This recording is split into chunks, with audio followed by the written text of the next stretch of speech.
අද මම ඔයගොල්ලන්ට පෙන්වන්න හදන්නේ රසවත් විදියට බෙල්ලොන්ගේ පාස්තා එකක් හදාගන්න විදිය.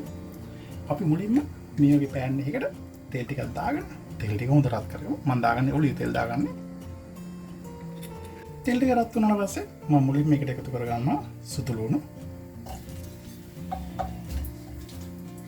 ඊට පස්සේ ඒකටම දාගන්නවා මිරිස්. මේ විදිහට මිරිස් පොඩි මේ මිරිස් කරල් තුනක් දාගත්තා.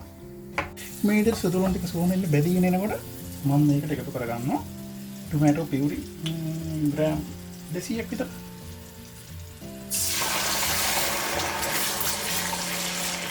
මේ විදිහට එකතු කරගෙන මම ඒකට මේ විදිහට ලුණුත් එකතු කරගන්න අවශ්‍ය ප්‍රමාණයට ඒකෝකට මේ හොඳට කලවම් කරගෙන අපි මේක හොඳට හිඳ ගන්න ඕනේ.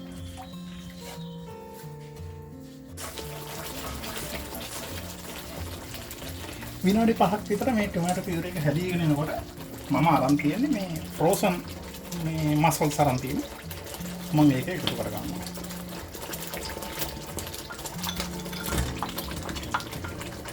මේ එකතු කරගෙන දැන් මේක අපි හොඳ මේ සෝස් එක සම්පූර්ණයෙන් තක්කාලි සෝස් එක හොඳට හිඳනකම් හදා ගන්න ඕනේ.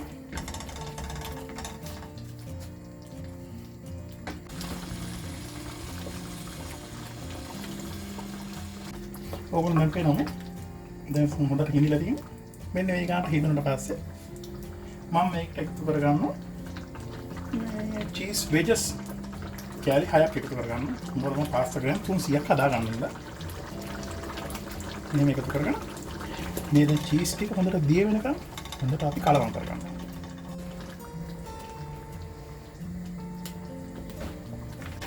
දැන් ඔයගොල්ලන්ට පේනවා මේ හොඳට චීස් ටික දිය වෙලා තියෙන්නේ. මෙන්න මේ කාන්ට චීස් ටික දිය වුණාට පස්සේ දැන් මම පාස්තාත් හදාගෙන තියෙන්නේ තම්බගෙන තියෙන්නේ. මම පාස්තා ටික මේකට එකතු කරගන්නවා.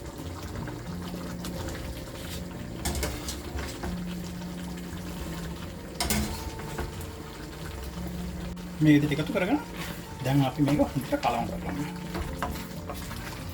මම පාස්තා මේ තැම්බෙන්න විනාඩි 2ක් විතර කලින් අරගත්තේ. මොකද මේ මට මේ මිශ්‍රණයට දාලා මේ හදාගත්තු සෝස් එකට දාලා මට ඒක පොඩ්ඩක් අර කලවම් කර කර හිඳ ගන්න ඕනේ. ඕවර්න පිරමි දැන් හොඳට ක්‍රීමි ගතියට වෙලා තියෙන්නේ. ඉතින් මෙන්න මේ ගහන්න ආවට පස්සේ අපි බිල්ල පාස්තා එක ලෑස්ති. මසල්ස් දාලා හදාගත්ත පාස්තා එක ලෑස්ති. ඉතින් මෙන්න මේ විදිහට තමයි රසවත් විදිහට මසල්ස් වලින් මේ රසවත් පාස්තා එකක් හදාගන්නවා. ක්‍රීමි පාස්තා එකක්.